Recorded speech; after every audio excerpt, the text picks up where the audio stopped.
la mboka ye. Wele tosuaka bimisa na poasa. Ba député to votaki bazo salarien. Bazo salarien. Tokende na funa bazo salarien. Bazo salarien. Kongo tolega na mwamba bazo salarien. Bazo salarien. Tokende lukunga bazo salarien. Bazo salarien. Na maboko kula bibembe bazo salarien. Bazo salarien. Toto mwana changu bazo salarien. Bazo salarien. Bazo salarien. Bazo salarien. Alakola ni molili bazo salarien. Bazo salarien. Kulune paye bazo salarien. Bazo salarien. Alakola ni mama bazo salarien. Bazo salarien. Ekola ni wapi bazo salarien. Bazo salarien. Ekola ni wapi bazo salarien. Bazo salarien. Ah merci. Yabouinde bana nyoso bazakuringa. À la prochaine.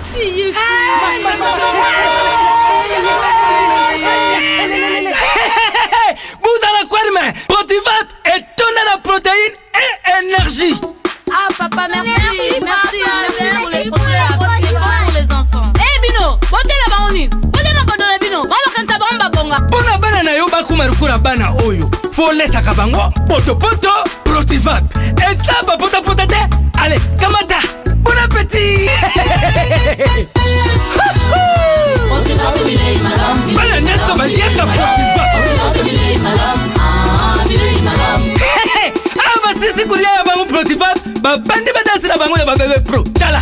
Protivap. Ba yango. Tata kitako ntoto makati. Tukana mbimbi. Oyo tukana mbimbi. Makusa. Protivap. Poto kitoko pona ba bébé pro. Merci, bonjour na bino nyonso, bonne fête. Yali panda na ba congolais na ba congolaises nyonso ya Congo mobimba. Lelo tokokisi République démocratique du Congo depuis indépendance na biso déjà c'est 61 ans déjà. Et kokisi mukolo lelo tika été ba nyonso bozali na ba prison tout souhaiter bino ba bonne fête ba tu nyonso ba congolais nyonso na ba congolaises nyonso. O bozali na ba cas difficile, cela veut dire o bozana ba hôpital, bona ba prison, bona ba cacho. Bozana ba kwe moro boy bozo batama na kati ya Zamba ko na province ya Lomami ba député union sacré ba komi ko traquer ba congolais bazali kuna bazo vivre ba mususu ba vivre na bazamba ba bonne fête na bino Congo za ya biso ndeko ze sengo mingi na tutaka tolo kina congolais Congo na mabena malamu na ngo nyonso na ba dirigeant malamu na ya mabenyo tozana bango au moins je suis fier d'être congolais et bongo yo za la fier ko sala nani américain français. Bonne fête na bino nyonso, bonne fête na batu tout. Oyo babunda po ete Congo ezala Congo lelo. Congo to dépend de sous na mundele te, mais on dirait to dépendra na mindele ti lelo. Lelo to robeta masolo na ba invité na ngami balé na plateau par rapport à 61 ans il y a indépendance ya mboka na ngai Congo. Avant indépendance et après indépendance. Changement zali toti. Sujet na bisuka yangwana, rien d'autre. To lobela sur le plan économique, sur le plan de développement ya mboka.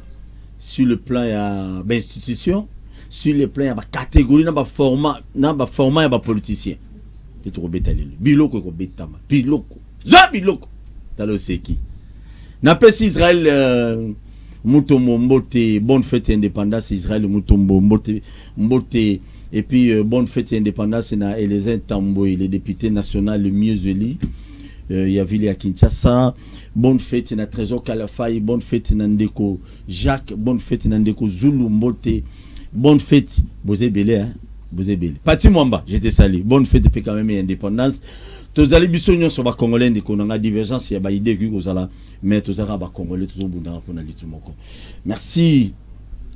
Avant to banda masolo ya indépendance na zozo na province ya Lomami pour na ko interpeller conscience à vice-premier ministre intérieur et que bokene na province ya Lomami bobenga kuna mbangu ba député ba ina union sacrée lelo si donner suina malangwe ba député mi bale wana ndenge tozobeta na bino lisolo batangi basali basalaka il semblerait basali ki ba liste pour bakanga batu oyo wapi ba boyi ko kine union sacrée oyo wapi ba soutenir ki gouverneur ya ville tant ba koyisa kiye ba lobi non il faut soutenir gouverneur ya ville.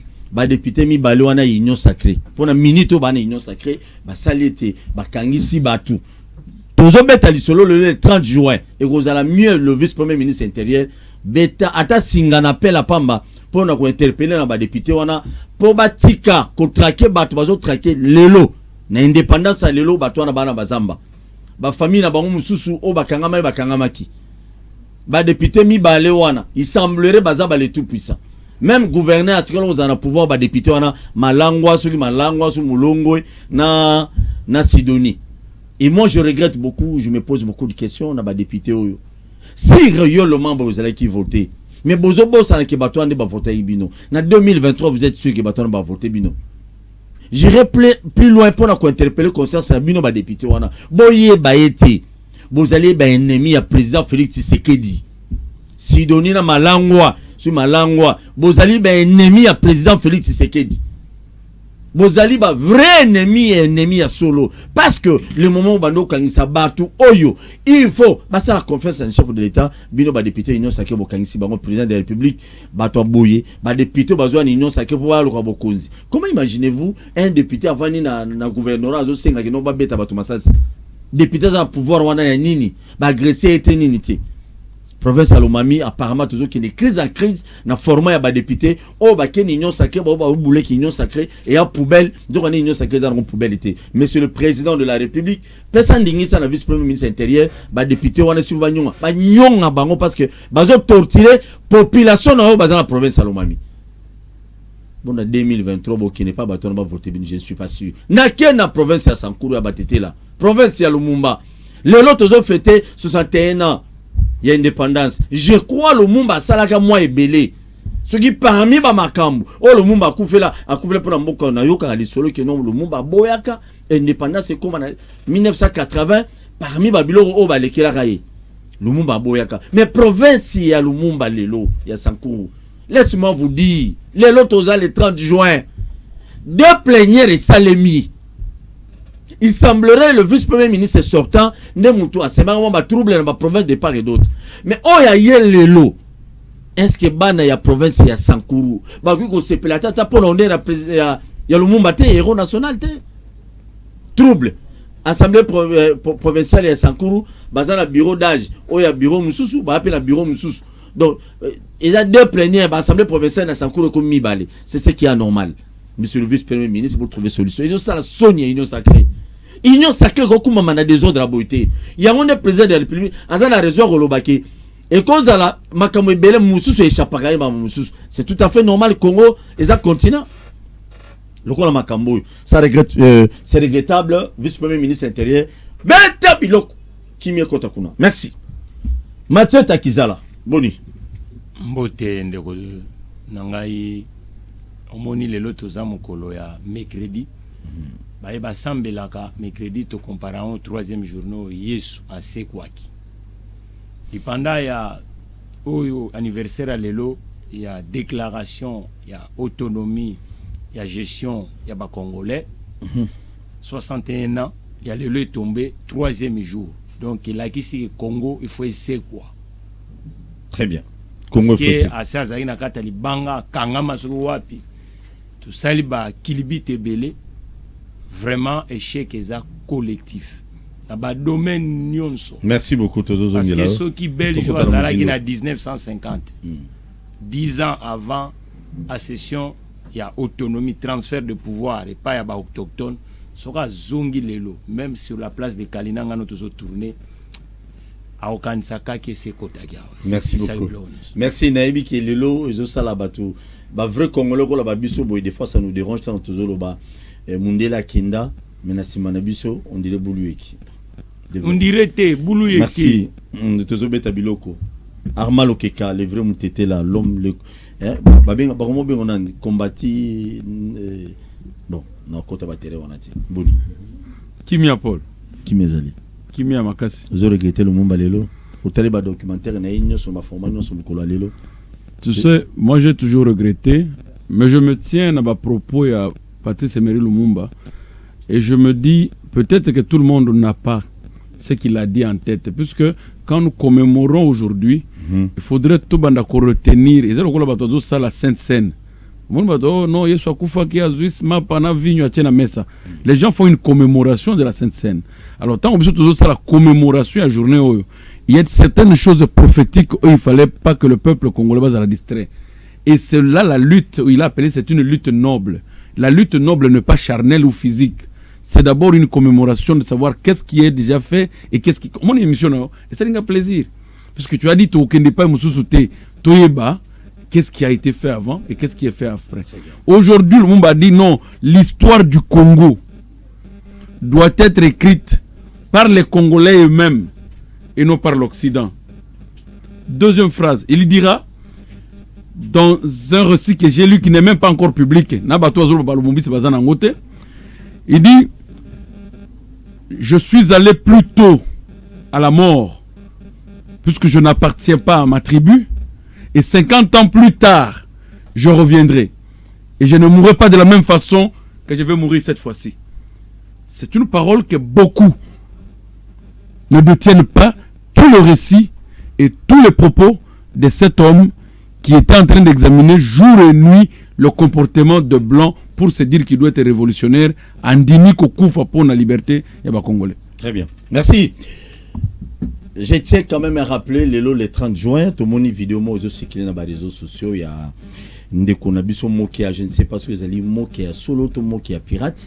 Bah tu as une vidéo on a le moment où Tozolo Bakino le 30 juin, il semblerait moi qui a une vidéo au bazo télévision en régie, ce que je ne sais pas, mon amour qui a comment, il est pas traité à Bajanae, Nandako, mais ça fait quand même mal le moment où soit Paul to prédaka que non, bande économique bazo travaille pas avec expatriés, bazali très mal soigné, bazali maltraité.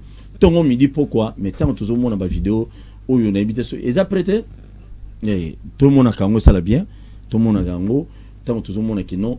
Il semblerait que tout le monde a la type polo à Verona et Zamokia. Candidat président de la République. Sur votre vidéo, on a quand même, ça fait quand même très mal. Les moments toujours le cas. Tout comme il a une étape, nous sous la vie. Tout le monde a, il semblerait qu'ils allaient Mokia. Bateau ba filma qui on a, bon, ba voisin nae, c'est si nous avons bêta mutu on a quand même, et ça quand même malin au mingité. Takiza la temps nous avons une vidéo à Boyi. Un grand politicien, tant nous avons ça la Boyi. Ça on fait comment?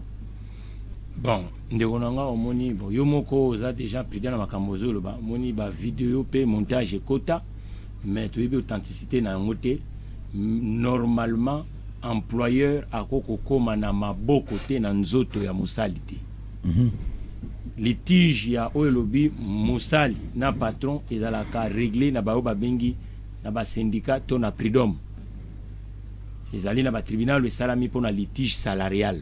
S'occuper patron monique se sentir les œufs, il faut pousser un tribunal du travail ou revendiquer ba droit na yo. Mosali peut se sentir les œufs, il faut pousser na ba juridiction il y a travail pour te ba droit na bino ba kabola bino. Ni patron ni mosali a na droit ya koma na nzoto. Très bien. Merci beaucoup maître Amal Okeka. Bon, tout le monde a mokia parce que Makamoto qui ça la lobby vidéo cause à la mokiaté cause à la main. Quand on voit comme ça vous fait comment? Non mais c'est une infraction. D'abord c'est une infraction. Ça va causer blessure volontaire et ça peut même être allié à la torture. Puisque c'est un employé au Azosala Moussala, mais vous le torturez et en plus, en tout temps quand je regarde bien, dans l'enclos il y a l'Opango. Parce que quand vous fermez déjà les lieux et vous faites cet acte-là dans votre maison, dans une chambre, au salon ou à la cour de votre parcelle, comme propriété, ça devient une torture contre un agent. Donc déjà c'est une infraction où que le procureur peut se saisir, appeler le monsieur pour que Atounaye, Sambisaye, qu'entendre. Ça n'attend pas une plainte. Quand ça devient dans le cadre public, et il reste sous plainte, il y a déjà trouble de l'ordre public. C'est sur cela que le procureur peut se saisir d'office. Très bien. Merci beaucoup, Lelo. Toujours souhaité Lelo le 30 juin pour nous battre union sur Babotama Moukoula Lelo. Bonne fête le 30 juin, pasteur et Luka Béa na église na Motel Fikin. Vraiment bonne fête et joyeux anniversaire à toi. Joyeux anniversaire na Dieudonné Oyeka Kanda. Forla Autrement, Mabengi, joyeux anniversaire à toi. Azali ko fête anniversaire na Lelo, li baku ya kitoko na Dieudonné Kanda Oyeka Forla, vraiment joyeux anniversaire à toi, plein de bonnes choses. Avant et après l'indépendance, Takiza la Mathieu, changement zali tout.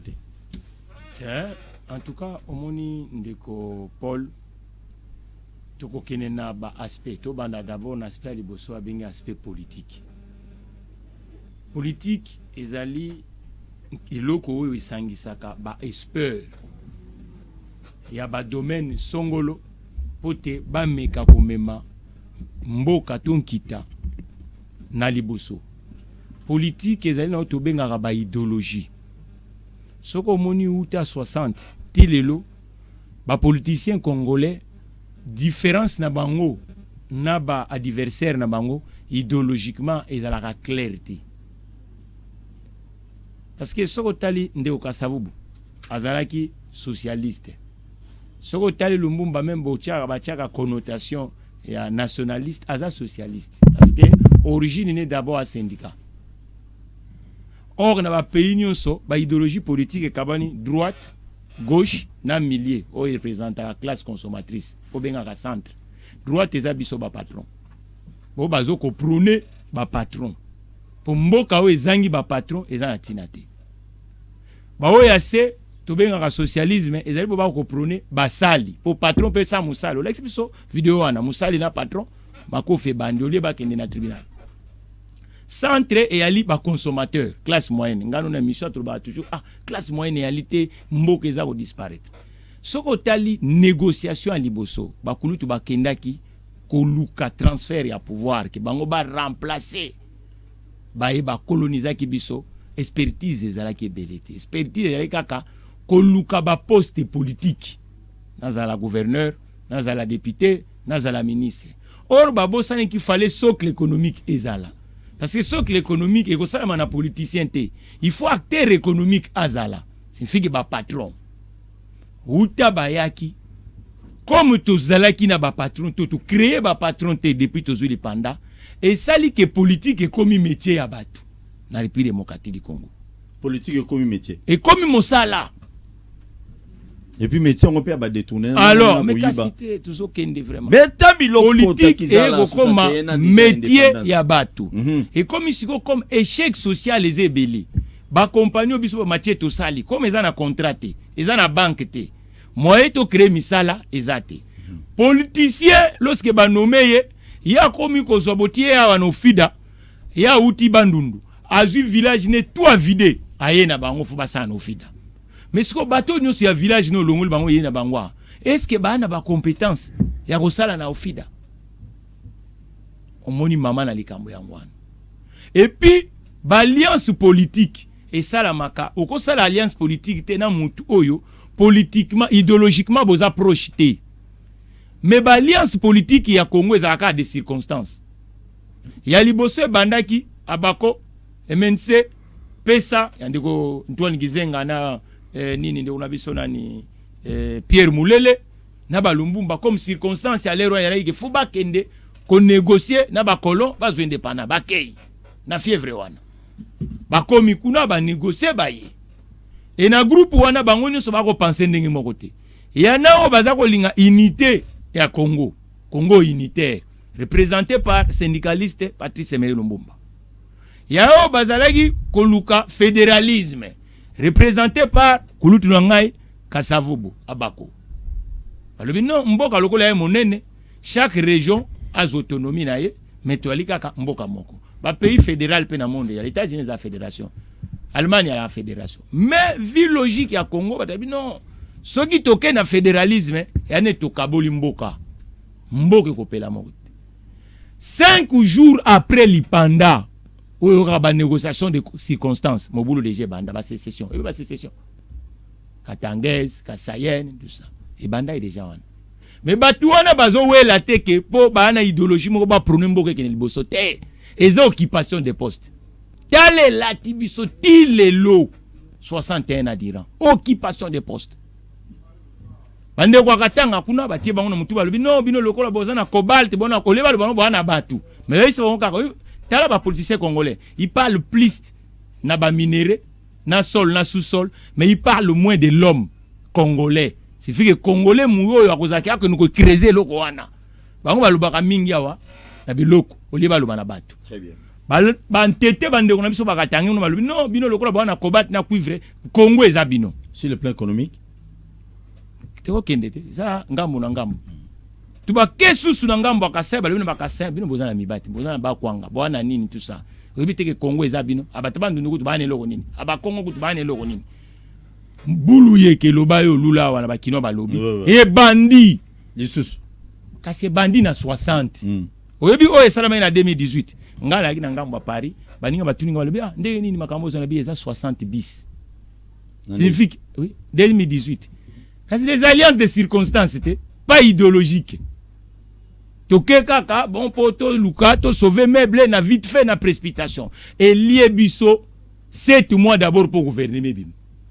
Gouvernement bimi yo soyo kana pays ni bon le ministre là azaya parti politique. Ministre azalaka ya mboka. Lorsque déjà ba nommé yo ça signifie que Kazakh na ngai on a lati ya parti politique elongwe. Na komi na Kazakh ya république.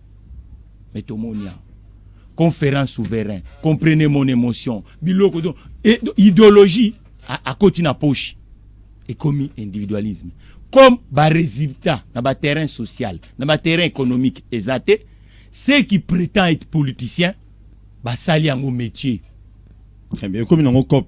Et comme un politicien, résultat exacté. Maintenant, le on a 60e anniversaire.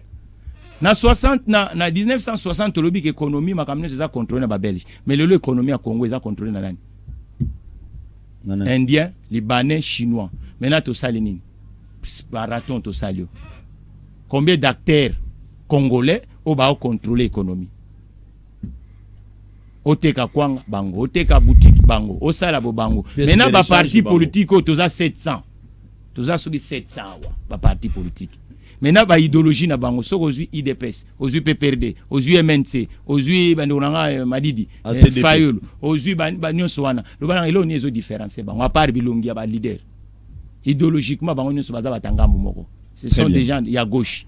Cité wana. Msu ba lobagi libéral awa, mais nazo mona même ba patron congolais to baza soutenir. Mais libéralisme, il faut un socle. Merci beaucoup. Très bien. Tozo beta masolo Congo ça la bien marqué de konanga to beta masolo politique kati vous savez ce qui lelo na Congo na biso Congo ya Lumumba Congo ya Kasavubu Congo ya Kipamvita Congo ya Lumumba Congo ya Musée Laurent Désiré Kabila Congo ya Joseph Kabila Congo ya Fachi Beton Congo ya Papa Tshisekedi Congo ya Okito Congo ya Liaou et tant d'autres. Bon Congo peut avoir ça. Ce qui tozo beta masolo ya Congo pour na intérêt à Congo té de tout ce qu'on a maman. Aux hommes étaient là, avocats, des professions, vrais nationalistes, vrais Congolais. Tout le monde bunda tongo midi pourquoi lelo. N'habité avant 60, toi après 60. Changement ni yomoni. Paul, réflexion n'angaye ezali. Simplement vous dire que le Congo est en recherche. C'est tous les plans, changement sur tous les plans. Oui, oui, le Congo c'est un pays qui se recherche encore jusqu'à preuve du contraire. Attendez. Depuis 60 jusqu'à aujourd'hui, comme l'ingénieur qui avait le plan implanté n'a pas eu ce peu de temps à implanter son plan. Batoazo Luka plan ni Lumumba voulait implanter en réalité.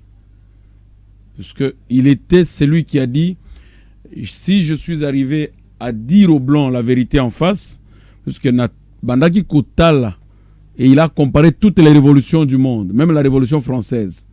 Et il s'est dit non, je ne peux pas suivre les inégalités, les injustices. Yango Israël qui a téléma contre ça pour dire non et implanter un autre Congo qu'il a appelé Congo uni et prospère. Et ce Congo-là, il vous a dit, moi j'aime beaucoup quand on parle d'une lutte idéale, vous comprenez, noble, qu'il fallait engager pour que Congo est aujourd'hui le Congo dont le monde est en train d'espérer que nous allons faire hériter à nos descendants, à nos enfants. Est-ce que ce Congo d'aujourd'hui, c'est un Congo qui se recherche, que tout un problème sérieux, il y a cet homme-là, qui a ne fût-ce que le minimum, il y a plan politique que l'héros devrait implanter sur le terrain. Parce que Bamindele Yokiye, Bamindele Bataliye, les Mindele ont compris que si nous laissons ces messieurs, na plan Oyaza na Yango, le Congo va automatiquement devenir indépendant. Parce que jusqu'à aujourd'hui, pour moi, l'indépendance, il est conceptuel. N'a pas concept, ni tous indépendants. N'a pas concept, tous indépendants. Mais sur le plan de la souveraineté pratique, Congo est sa souveraineté. Yaliboso, je vais te montrer que sur le plan politique, pour qu'un président de la République du Congo soit dit élu, tango Seni Nabiso a proclamé radio Yaliboso to fungola gezalaka RFI. Toyo kasoki mindele ba koloba nini. C'est-à-dire soki mindele ba lobi te ke aza élu te. Soki ba yambi te. Donc automatiquement président wana aza élu te. Alors, en quoi la souveraineté pratique d'un peuple peut se faire sentir au regard de Abajouk? C'est ce qu'on a dit, les insultes. C'est une façon de nous insulter. Oh, non, nous avons été victimes. Il y a des insultes, il y a des coups. Mais ces insultes continuent, mais dans une autre facette où politique Nabiso et Zanano indépendante était jusqu'aujourd'hui. Deuxième exemple que je donne sur le plan politique. Aujourd'hui, nous allons quémander chez les Blancs, même pour faire un discours du chef de l'État, congolais ou africain, je veux d'abord congolais, je parle du Congo. L'analyse, oh, Mundela, c'est le discours du président Nabiso. Biso, tout ça, l'analyse du discours de Macron. Tout ça, la Macron vient de parler tout à l'heure là devant le Congrès. Il a dit, je voudrais, monsieur le Premier ministre, la phrase que j'ai aimée, je sais que je vous surprends, mais il est impérieux que nous puissions renoncer. Puisque les Français nous ont donné ce pouvoir pour que tout ça, la bango. Tout ça, la bango. Et il promet un gouvernement de transition. Personne au Congo, si tu as un jour vu tout ça, l'analyse du discours à Macron. Le président Nabiso Tango yé Macron a yambi été. Ou bien en Belgique, yambi été. Il peut venir se suicider. À quoi il y a un peu beaucoup. Voilà président africain. Oui, au quoi il y a beaucoup de présidents à Tonga Abimi Djembiki. Pourquoi? Puisque président au Occident a été. Quand vous prenez sur le plan économique, tout ce que nous avons au Congo, la Belgique pouvait dire non, nous allons traiter d'égal à égal. Nous n'avons jamais été d'égal à égal à la Belgique. Aujourd'hui, dans tous les pays, au France, Azali Lokola, à Colonisaka, ils ont un autre système économique que non, à Pancha, que non, la monnaie CFA est en train de circuler dans ces pays-là jusqu'à jour d'aujourd'hui. Et pour ça, la monnaie, vous payez à la France. Mais au moins nous avons notre monnaie propre. Mais nous n'avons jamais été économiquement indépendants. Jamais.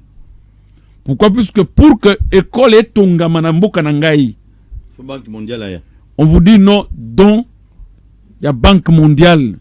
Nous ne sommes pas un pays qui doit recevoir de dons.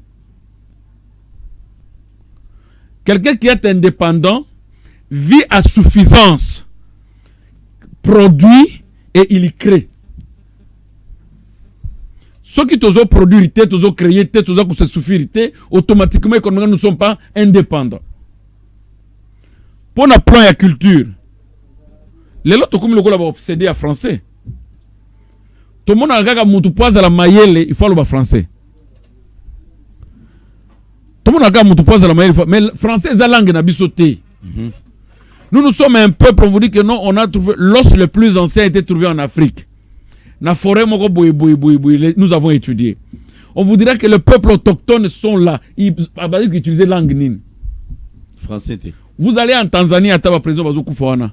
Le président tanzanien à Congrès parle au Congrès en Swahili. Je ne prends pas ceux-là. Je vais du côté Asie. Vous allez dire aujourd'hui que les Indiens n'ont pas pu aussi s'appeler la langue, le col anglais. On apprend l'anglais à l'école là-bas. Mais quand un président veut s'adresser aux Indiens, Azak utilisait par exemple pour nous qui était là. Je te donne l'exemple.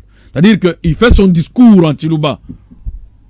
Et il s'adresse à son peuple. Chez nous, c'est le contraire.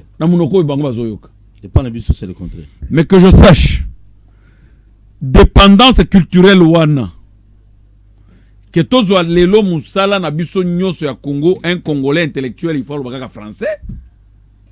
Ils ont rendre biso toujours sous le joug culturel à français. Tout le monde a mieux que les kabiso.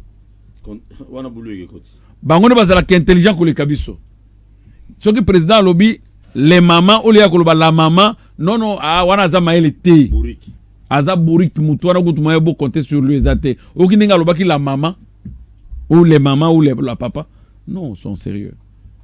L'indépendance au Lumumba bazalaki nango besoin ce n'est pas oyo nous sommes pas indépendants jusqu'aujourd'hui tous indépendants. Très bien le procès sur le plan judiciaire toutes les lois de la RDC, je dis bien, hein, toutes les lois de la RDC, comme on a un code pénal, oh, les lois toujours condamnés, bah, toutes les lois, ils sont code copié par le Belge. C'est depuis 1946, si je m'abuse. Vous comprenez? Constitution en beaucoup. Il y a un moment quand on nous balance, non? Balobi que Kabila a sénateur à vie. Est-ce que sénateur à vie a qui postulé? Mais bien vous avez copier disposition en France. Vous avez copié la constitution. La constitution en beaucoup ya tamu kolomo kote ba prévoyant makambo ya président honoraire. Kakaoyo. Il y a sénateur à vie. Sénateur kakaoyo ne ba té. Si ko tango bino bozo à disposition na boye kotier yango na constitution. Ça tenir compte ya réalité en beaucoup. Voilà, siko et comme siko promet ya ko appliquer yango, bazo yeba sabino ke bo appliquer lo lenge bato wana bo kende ko copier bazo appliquer ba boyi. Puisque kuna na poto quand vous êtes président honoraire, vous allez au Conseil constitutionnel. Et vous pouvez renoncer. Vous pouvez renoncer à la poste dans le Conseil constitutionnel pour redevenir candidat. Ce qu'on postulé ou échoué, au cause de sous un titre ou un titre. Vous comprenez? C'est ce qui s'est fait en France. Mais ici, on vous dira non, nous sommes constitutionnalistes. Puisque moi j'ai étudié à Londres. Puisque moi j'ai étudié ceci. Non. Tous à la un peu, il y a une certaine indépendance culturelle, intellectuelle, puisque Yangonde lutte à Lumumba pour que Congolais abandonnent à penser au modèle conformément à Makambo au Italie Mbokanaye. J'arrive et je chute en disant ceci. Même dans Makambo Italie gestion à Covid. Même dans Makambo Italie gestion à santé. Pourquoi aujourd'hui un conseiller du président doit mourir seulement dans les pays étrangers? Non, pourquoi aucun conseil, il faut le même ministre. Oui, pourquoi? Non, pourquoi? Non, je parle. Bon. Pourquoi seulement les politiciens? Évacuation sanitaire, Moutazo B à Beli Awa, mais en Belgique. En Belgique, le microscope belge ne voit pas la malaria. Mon a l'infection. Mais non, je vous informe. Examen à Bango bayebi malaria parce que c'est une maladie tropicale. Bango beso ko une infection. Babani ko ko beso ba kisi ya infection. Or ici, bariba beso ka fansida. Wa mobimba to Congo bololo. Vous comprenez? C'est-à-dire que Lumumba dans sa philosophie, il avait réuni à son sein même la conservation de la culture et la tradition. Il fallait que l'Africain conserve sa tradition. Il fallait que l'Africain conserve sa culture. Il fallait que l'Africain se suffise autour de lui-même. Mais aujourd'hui, on ne se suffit plus. Très bien. On ne se suffit plus. On n'est pas indépendant. Et nous avons la lutte, pour l'instant, de commencer à vouloir imprimer dessin wana et indépendance. Qu'est-ce que le monde a voulu réellement nous apporter dans cette indépendance? Question wana moutazo peut savoir réponse à ça. Pourquoi? Parce qu'on a encore un problème d'humain. Tous à mon côté. Na Congo. On n'a pas encore. Non, je te mets à défi, à mon côté, où est capable de comme histoire à Moko. Très bien. Puisque comme histoire à Moko, le monde a bien. L'histoire du Congo sera écrite par les Congolais eux-mêmes et non par l'Occident. Alors, qui est ce Congolais qui va nous écrire cette histoire? Félix Tshisekedi. Non, mais ça ne peut pas se faire. Puisque nous sommes déjà là. On est avec lui sur le terrain. Tous en a un terrain. Les indices à Lumumba se manifestent sans retard. Et ça, de la réponse dans 2 ans. Non, ils ont la raté. Très bien, merci. 60 ans déjà, 61 ans déjà, il y a indépendance en Bokanbiso. Ils ont ça bien, ils ont dérangé Batumousso, Babi, Congo, Toanabiso, a toujours enclavé. Ceux qui sont dans la province, il y a Kassa oriental, Namboujmaï. Donc, au Talikuna, nous allons pas si mon niveau qu'on est. Il faut dire clair, Batoazo Koufa, na malnutrition, Namboujmaï. Merci beaucoup. Maître Abakissi. Et la catastrophe que les kata volcan. Banzela ezali sous-souté surtout que na Sankuru kuna ba clôture ya mapango ebele bokuta na Sankuru ozakata villa loja to na villa sambo za ba fleur déjà pour ma clôture gagate te wana na mboke sili na ba ravin donc non qui na exemple mo ya terraté clôture ya ba fleur za problème te même mboke vidé c'est ravin villa comme on ya kitoko ezaka ya d'autres phénomènes bon c'est anormal. nzela makadam ezate na ville ya Mbujimai ya na ville ya Kabinda so ke na kenge plusieurs fois ba premier ministre babima kuna omona eloko malonga te mapango nyonso clôture ezaka ya babambu to ya bani donc même pas généralement ya la police ya ba côté kuna omona clôture ezaka bani de ce qui est regrettable ndeko na ngai nalinga koyamba yo mingi lelo oyo toke on a critiqué puis sa solution ni ici le plan économique parce que les opérateurs économiques puis sa solution ni ne ko proposer les on a pouvoir en place bien que batongo bazamo compliqué to lobby bo ba salati ba sala côté ba mon intérêt na bango et lo ni yo proposer lelo na baye bazota la biso parce que il faut tout ça l'analyse hein ozonga ki mo mukesima ouye si ko to pesa puis sa solution ni oyo batona o to ko sa sortir et puis c'est le plan économique parce que lobby union économique union c'est ça na maboko ya bendie ya ba chinois ya ba libanais moi baza protégé mais bazande donc un peu compliqué puis sa solution c'est le plan économique ndeko Paul oyebi ndenge to vandi lelo yo ba congolais il faut to ba que science eza universelle pays à liboso ezala colonisé eza République démocratique du Congo. Il y a beaucoup des états au monde qui sous influence il y a ba pays mususu mais ba état na lelo eza ba référence. Quand tu vas en Afrique du Sud, il n'y a pas photo. L'Afrique du Sud a été colonisée. Ça signifie qu'Afrique du Sud a l'ouki cohabité. Naba iba utaki mpa mususu, naba ngomoko, naba différents acteurs sociologiquement na territoire na bango. Et ça coûte comme ba langue te tout ça là tout ça non. Vous savez langue ya mboka izwaka essor makasi ceux qui économie bo contraire. Aujourd'hui si les gens bazotanga par exemple monoko ba chinois parce que ba homme d'usine na Chine basé belé. C'est fait que atelier na Chine est belé. Les entrepreneurs, il y en a beaucoup au bazo produire, ba entreprise on est cohabiter dans ba entreprise, il y a ba pays mususu. Il y a monde. Il y a un sali que le Chine a eu espace na communauté des nations, un espace mondial.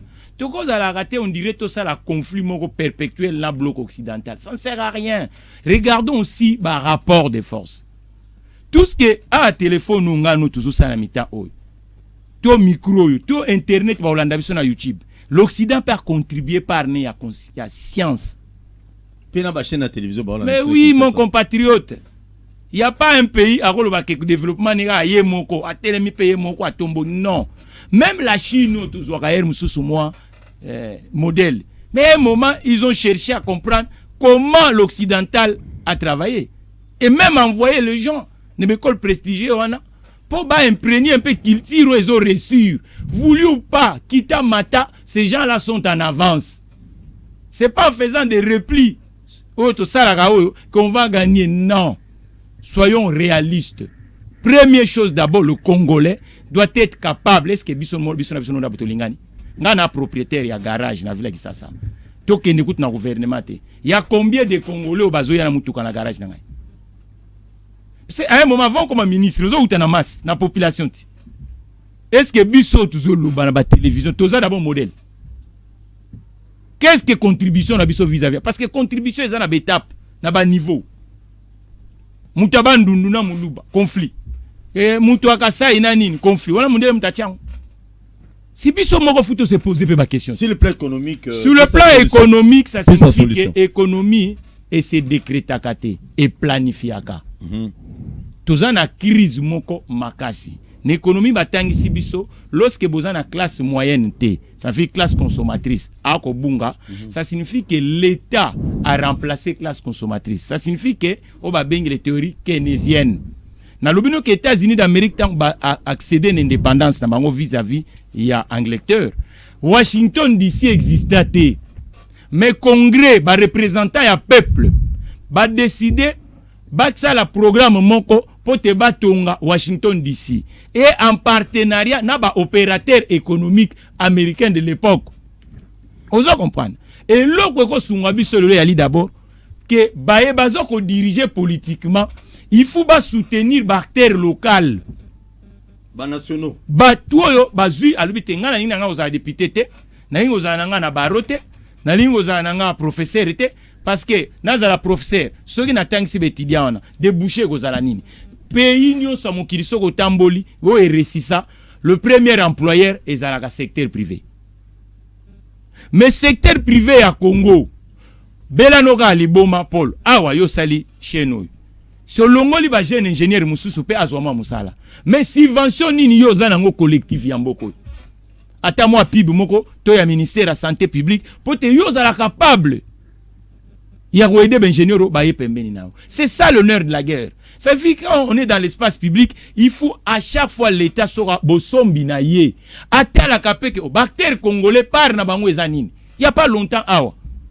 Comment pays na bané 70 azalaki na chaîne de montage automobile mais le lot comme libéralisation sauvage. Ça veut dire que si on a dit égoïsme na congolais na mona on a peuple mon côté. Yo zo mona ka intérêt à mo individu. On a 10 000 $ non au préféré taux de chômage 90% de la population active. Hein. So ok na ba mire rural coûte à 100%. Parce que kuna ta camion zo kota susté. Même la Kinshasa na ba kwa mususu. Ozomona. Mais non ozomona que congolais a préféré ndeko Paul azoko somba camion na Dubaï. Aye okota nango awo.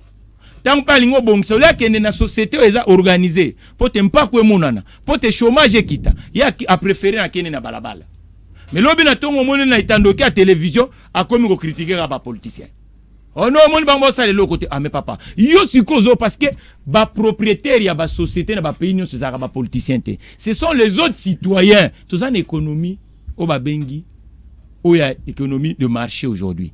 Soko surveille l'autre fois puissance ya balmboka ils awoye bana na ba char de combat na menduki mais ba puissance ya bamboka lelo zo bananini baza représenter na terrain économique ozomona ke ba entreprise na bango ba multinationale na bango eza na ba territoire nyonso ya monde mais République démocratique du Congo servent de kunangai zo ata caméra tambola ata na neuf voisins okomona ta interface moko congolaise ya économie donc ba benga ka société ata na Soudan azana été très bien mais maintenant biso to lexaga katangwa oh non impérialisme ah bango basali boye mais comment fait-il Soudan to Éthiopie tant que tozala ki awa tozo kolo na mboka kisasa Éthiopie bazangi na ngambu na pembe na zandu awa ozola na ngai so ba traité éthiopien na l'air wana okubeta makofi mais Éthiopie développement na bandika autour ya Air Ethiopia vous savez ba vrai partenaire à Air Ethiopia ce sont des Américains mais tala pas Éthiopie qui ozo comprendre.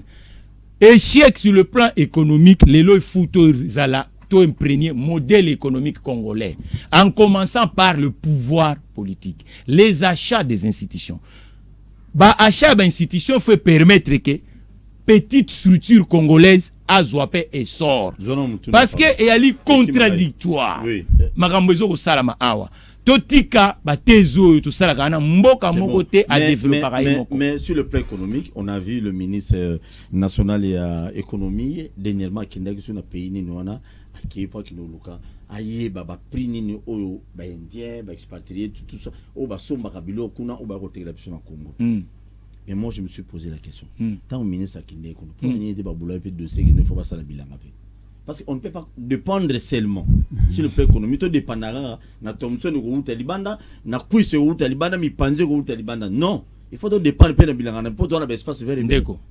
Omoni tango tu veux remplacer Colon, même na tracé à Colon. Tu zonga moi sima pour tout ton mboka bien. Même na tracé à Colon. Omoni au Union so va bengi le Brit congolais, ils a canalisé par le port de Banana. Vous comprenez? Bo produire na Kisangani, bo produire na Katanga, bo produire na Kasai, nous sur côte rivière Kasai ti et au bimana fleuve Congo et ils ont passé ba village na biso eza. Mais lelo tout ce que biso produire na ba pays wana na ba région na biso kuna ezo bimana ba pays ya libanda. Mais quel est l'équivalent ya biloko na biso ezo kota na ba pays wana ezate brodui et au Simbate. Sénégal a sali a otala évaluer mais comment fait-il to dépendre à 100% nous sommes toujours consommer il faut outaka ba pays mususu to diviser par en deux 50% il faut ezala localement mais pour ça localement eza ministre mutaolo na te il faut soutien na ba acteurs locaux maintenant na ko soutenir mais ceux qui bino bo soutenir mais pouvoir public oyo ngala ebisio to uti ko zala ndio kabila tanga longwa gouvernement ezaki 66 ministres alliance ya liboso FCCK 66 ministres or que soko tali contribution bo budget bo bengaka ba recette au mboka azobota annuellement et là 3 milliards na interne mais na externe ndé muto comme autour de 5 milliards banine tout ça mais maintenant entreprise en faillite na matière de gestion qu'est-ce qui se passe tant que na tête à société en faillite ba tapaka na masse salariale obi masse salariale ya biso eza ba poste politique ba poste nomé o bazo nomé na ba politique Et là, il fallait qu'on réduise le nombre d'institutions gouvernementales.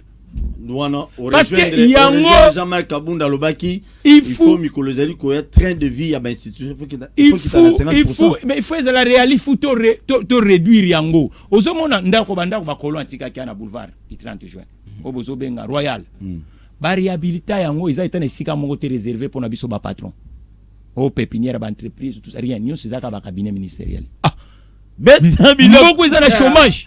Très bien, merci. Il y a 90% de la population. Oui. Donc, nous se fait tourner à cravate à ministre. Est-ce que le ministre est ministre est allié local. Et Bosombi Yamboka, mon frère. Tozan a 56 ministères à l'heure actuelle. Na spécial auto. Société, il y a Congolais. Où ils ont la vision d'industrie wana. Pour créer Moussala, toi technologie. Et zonga. Tout avancé dans Mboka, azata na ministère mon côté oya kata ko vidanger. Or que contradiction ezo sala na loi fondamentale bobengi constitution. Constitution lobby commerce de détail se réserver na ba titulaire ya passeport congolais. Mais ko fongola vidange. Mafuta ekita. Mécanicien en salle. Et le but, ils commerce.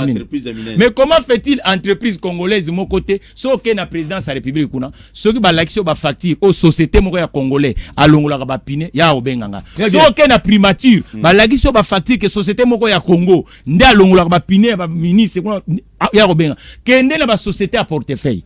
Les lots de société à portefeuille. Logiquement, Paul, il y a un moment permettre que la PME est là. Mais la société a politisé un outil à moi l'épinière. Très bien. Elle fait que pose à la DG Kuna, et ça méritocratie te faux à la adepte to militant ou t'en as parti moko boye ne bati okuna. Mais la société a paie à 100% des capitaux il y a état congolais. Mais l'état est en faillite. To luka de façon que la société wana to luka ba associé ba kota na kati et to changer gestion nango parce que ça a un impact du point de vue économique. Merci. Sinon ça ne sert à rien. S'en sortir. Merci. Je comme à Moutakiza la lobby quand même c'est capital. Même na garage de Konanga je kokomulu manakinga bo. Et loko yata. Na ndimité que azata na contrat. Ministre to batumo ba mami to kunati. Mais 500 bis. Pas Takiza. N'est pas Takiza la de même aussi. Na ba garage nous ba congolais c'est de même. Mais toujours déploré. Patriotisme mais à la peine à Bosombi. Patriotisme à ko figiser ka mundelete. C'est bon. Patriotisme à Bosombi. Alors, il faut qu'on dépolitise peu ma membre du cabinet pour mécène ba facture pro forma ya lokuta pour bolia mbongo ebele on ne bozoboy qui n'est pas bana mboka et pas Jeko Komulumba et pas Takizala et pas ba garage mususu ozeli ya ba congolais quand même ceci c'est regrettable dans ces pays tozolo batoye na changement mais changement on va devoir mon mais on a biloko amiki zwa biloko même na biloko amiki zwa biloko autre soit le bakite ça fait quand même mal. Très bien. Maître Malokeka sur le plan politique, elle a changé. 61 ans après. Moi je dis, Paul, il n'y a rien. Elle a changé. Elle a changé. Puisque le concept de changement, il est vrai que Tokoki s'est comparé à Bamboka Moussousouté, mais en réalité, ce qu'on tali de bout à bout de 60 à aujourd'hui, nous sommes dans la confusion. Et là, comment changer exactement beaucoup. Puisque nous avons un président de la République, comme Kassavou était président de la République, après Kassavou Mobutu président de la République, après Mobutu Mouzé président de la République, après Mouzé Kabila, Joseph Kabila président de la République, après Kabila, il y a Etienne Tshisekedi président de la République, et rien n'a changé.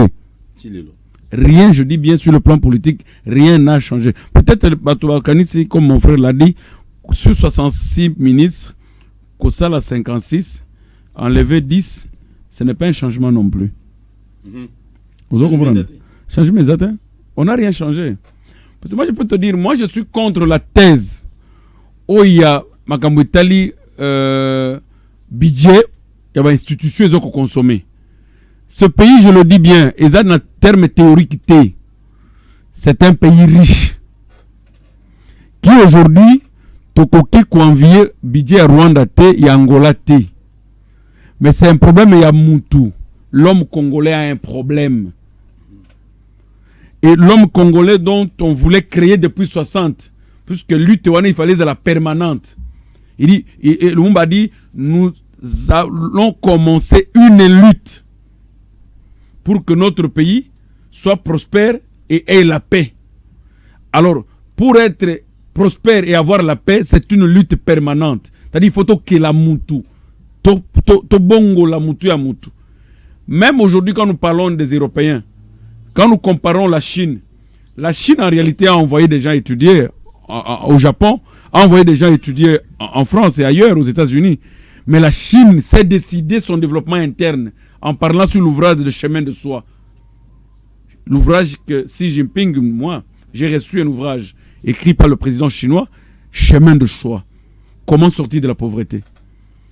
Comment la Chine a commencé à se construire par de classe sociale, puisque chez eux, il y a encore la notion de classe sociale. Vous allez prendre tous les désœuvreux qui sont à l'intérieur du village, qui viennent tourner des briques en ville. Ils sont payés. Vous comprenez? Ils sont payés. Ils sont payés, leur argent, ils ne les dépensent pas en ville. Ils y retournent dans leur village, eux aussi, avec ce qu'ils ont reçu en ville. Et la Chine se développait en entendant le retour des ingénieurs, puisqu'ils avaient de main-d'œuvre étrangère en réalité, sur qui ils volaient. Ce n'est pas que Babenga qui bango pour baya en réalité. Ce que vous avez deux ingénieurs étrangers, on vous colle 4 agents chinois. Bazarana bino pembei. Ce qui bino bokeyi bokutika maele na bino wana nyoso etikali. C'est d'abord la première révolution mentale et intellectuelle.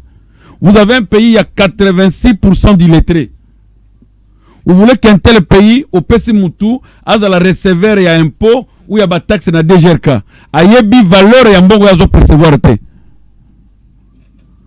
Au à Kangio, au foutu vignette et pas naïe, il prend cet argent, il met dans sa poche. Et c'est Moutouana et valeur et un bon.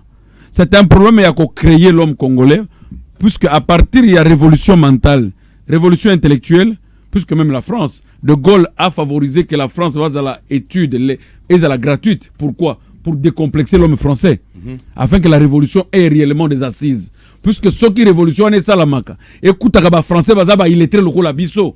Révolution, ils ont impacté. Donc, rapidement, pour comment la population peut balobi na balabala après 61 ans il y a indépendance en Bisso. Mais tabiloko d'Eric. Vraiment, esa journée moko symbolique. Ils ont représenté Mukolo Tozwa qui est indépendance. Mais malgré ça, le néocolonialisme ils ont continué. C'est-à-dire Congolais n'a pas eu indépendance totale. Donc, si les autres, ils ont dépendre de Mindele. Tout le monde a même au Italie, Babylone, Wakolia, tous les autres Libanda. Donc, il y a que non, tous une indépendance totale. Congolais faut travailler pour que tout comme en indépendance à solo, tout banda ko produire en Congo, changement est significatif dans Congo. Bon, ce qui est vrai. Si au Congo, n'a une évolution c'est salamité. Je ne pense même pas que Bakoko Benga Congo Mboka est en voie de développement. Togolo Bakeza pays Moko est en voie du sous-développement. C'est-à-dire il n'y a rien de concret jusque-là. Tout ça la compagnie Boni Oyo et ba ko produire ba article na Mboka ezate. Osomona donc tout dépend de quand Libanda zo imposer biso ba prix. Donc Congo est sous-développé. Or Congo toyebaka na tanga Mobutu ezaki Congo ezalaki parmi les grands producteurs il y a huile de palme ezaki Congo ebanaye ko exporter cacao mais le Congo il n'y a rien, on ne produit rien et on dépend de l'étranger. Comment il y a 61 ans après mais toza toujours ko ça elaka au monde la tikela biso avant indépendance ko réfléchir na sens wana pour na ko luka kota la ni to ko sala suya malamu et gozamie. Quelque part raison, parce qu'avant l'indépendance, il faut se dire que tu as un système de colonisation. Après l'indépendance, tu as un dictateur, tu as un nouveau système de colonisation. Donc, le peuple a se retrouvé dans le Romoroté. Même comme exemple, c'est plus facile. Le système éducatif n'a pas été détruit après l'indépendance, ce qui est encore mieux. Ceux qui ont eu les sous totali, nyonso mundela tigela biso mundela tonga plus banzela par rapport à Yemoko. Au du même nzela o ya barai le l'autre rail de l'aéroport jusqu'à Matadi. Ezaki pour que ko remema ba caoutchouc ya mundele. Mais biso to du mboka 61 ans après l'indépendance, incapable de continuer nzela na rememango ti bandundu Équateur et ko sangisa Congo mobimba. Donc avant et après, c'est vrai, on n'a pas tellement avancé. mais avant et après totikaliga ndenge moko parce que ti lelo tozaka coloniser ngana oloba yango parce que avec un nouveau système de colonisation s'il faut que le banc ndengwana stratégie à mon corps pour que tout quoi se débarrasser d'une nouvelle forme de colonisation et c'est d'abord à la tête des pays africains de manière générale il faut que soit konzo baza ba vrai panafricaniste. Merci Bolandi Bandeko. Ah Congo le sur PC micro le Congo pardon pour le sur kanga belé mais heureusement président Félix a besoin kanga bato bazo critiquer été il y a besoin yoko mingi pour ça la quand même bien mais Armand oyoki Bandeko balobi beta bilo na poto kabwana yo pardon nalobi eloko ezate pour vivre dans un pays dans cadre qui a comme les chrétiens qui attendent le retour de Jésus que non par la foi donc non naza chrétien je dis toki ko vivre na mboka na biso za basa pesi biso boye que non tous la kan eliki ko changer te vous avez déjà moi j'ai l'âge qu'au-delà de 40 ans c'est-à-dire que les plus de 40 ans que j'ai vécu na Congo na bimi na kendete ko na sala 5 ans libandate attention na bimi je retourne 40 ans plus nandambo nazana yango lelo c'est toujours la foi oyo bandi ko salanga que non lobby ko changer mais au changer té donc nous devons imprimer cette fois-ci le type d'homme capable ya ko faire inscrire histoire oyo na ndenge sengeli on a un problème ya mutu nani to ko pesa mboko en réalité pour nous écrire réellement ce qui est de la vraie lutte pour que tous à la malamu donc mutu à mon anité nous sommes en recherche d'un homme idéal. Mais il n'est pas interdit à Moutounio de tantonner. Je dis depuis 60. Il y a des gens qui reprochent Kasavubu. Il y a des gens qui sont venus reprocher Lumumba. Il y a des gens qui sont venus reprocher Mouzé. Il y a des gens qui sont venus reprocher Kabila. Et il y a des gens qui jusque maintenant toujours reproché P. Félix. C'est clair. Donc nous sommes en train de tantonner toujours l'homme idéal. Et l'homme idéal viendra tout simplement dans le moment où tu vas comprendre que la lutte au Congolais ne peut pas être une lutte croisée de bras. Ou bien que non, avandi na kiti na komi chef, na komo tambola na mboka na nga na ba char de combat. Non, c'est pas possible.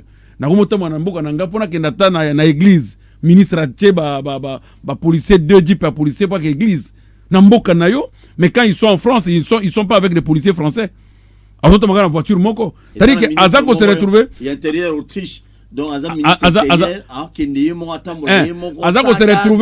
se retrouver en France est mieux sécurisé que dans son propre pays. Ça sous-attend que les pouvoirs Yazanangwe aient bisoté. C'est-à-dire que Tozako Lukamuto wapi to kopesa pouvoir que lelo a se sentir que ndenga tambola kana poto. Kuna na poto nde aluka ba soda. Kuna aluka ba soda. Mais awa azala ye moko abimi atana voiture na ye, il sait que bato va pesinga pouvoir au bako sala ngata mabité. C'est-à-dire tous ces indices là, c'est que Lumumba dit que la lutte doit continuer, tous en a besoin de casser cette idéologie. Il faut que l'on prenne notre pouvoir consciencieusement. Très bien. Que le peuple vous bénisse. Ce qui peuple peut sur bénédiction T. Tout ce que nous pouvons faire tombe chaos. C'est un peuple que Dieu a instauré dans ce... Tout le monde là qui nous avait fait pour tous les Congolais. Toi, tu as prié pour les Congolais. C'est par sa volonté dans sa qui a besoin de na Congo. Zambé a yebi quelle puissance il a mis en chacun de nous. Merci. Oh, wana toko pesa que yé toko mona kana ba signe que moto atiki bachar. C'est qu'il y a déjà que... Merci. Côté. Merci beaucoup. Nous devons aller à 1 minute. Comme dans Soukaoki, dans 1 minute, elle est au Kosa résumé. Bon, ndeko Paul mboka nyonso etongamaka na ba actif. Erreur munene tozana na Congo to créer ba activité, ba inactif basé belé. Très bien. Mais pour créer ba actif, il faut que ça na ba acteur. Biso to kanisi que acteur ou à sauver Congo face à la kaka acteur politique. Non, il faut avoir des acteurs économiques. Ceux qui besoin ba acteur économique té et vous allez toujours beaucoup dépendre na ba lobby musus. Parce que ce sont leurs acteurs économiques qui ont imposé bino. C'est ce qui se passe le long de la démocratie du Congo. Bon, baza, ba matière politique, politique est un 20 ya malamu. Mais 20 ya malamu pour etia il faut zana mulangi na ba graine na bilanga. Donc mulangi na ba graine na bilanga ezali ba acteurs économiques na ba salariés. Nombre ba salariés ezo sala biso défaut lelo. Ba entreprise ba congolais ba créer ezala congolais ou yaza particulier contribuer wana parce que tant yo zo contribuer ozo pesa pas tant Lumumba aloba ko kantate alobi ke ezana mutu wa net nzambe Lumumba alobi on va le construire avec des actes économiques. Mais les actes économiques, il faut un bulletin de paye. Mais un bulletin de paye, il faut soutenir aussi le mouvement des entrepreneurs congolais. Merci na Baïba Landibiso, na Kinactu télévision, na Wemsa, na Donja Zaki au Kangame Bafungoli yango déjà, ezongi ezo sala déjà. Merci na CMC TV, merci na ba partenaire, ya ba chaîne partenaire mususu o bolexaka émission oyo na chaîne abiso YouTube bakino ba Lobi TV bo s'abonner. Maman papa ozana bumbu selemba o masina njili kimanseke bo s'abonner massivement na chaîne abiso YouTube. Nga elo na lobalelo. Bonne fête na tata mokonzambo ka Félix Antoine Tshisekedi Tshilombo. Oza ko séjourner sikona ese ya mboka pona oluka kimia ezonga bonne fête na yo ya indépendance et puis bonne fête na ba député nyonso bazo travailler pour l'intérêt peuple. Et bien bino ba député bwana visual mumbate. Zobi loko bozongo. Merci beaucoup maître Amalokeka, merci beaucoup Nderonanga Tagizala. Tokutani prochainement, merci. Ba commerçant congolais peignon so vraiment malgré toute ingratitude en mboka basomba rabisoté. Voilà, mais tout ça Congo to telema to lobela mboka ye. Wele to suwa bimisa na poasa.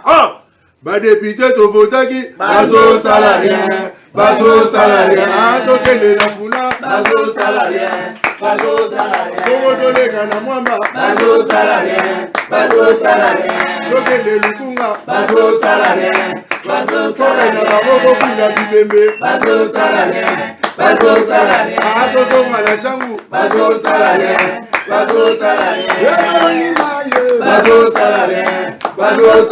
Ayakolali molili, bateau salarié.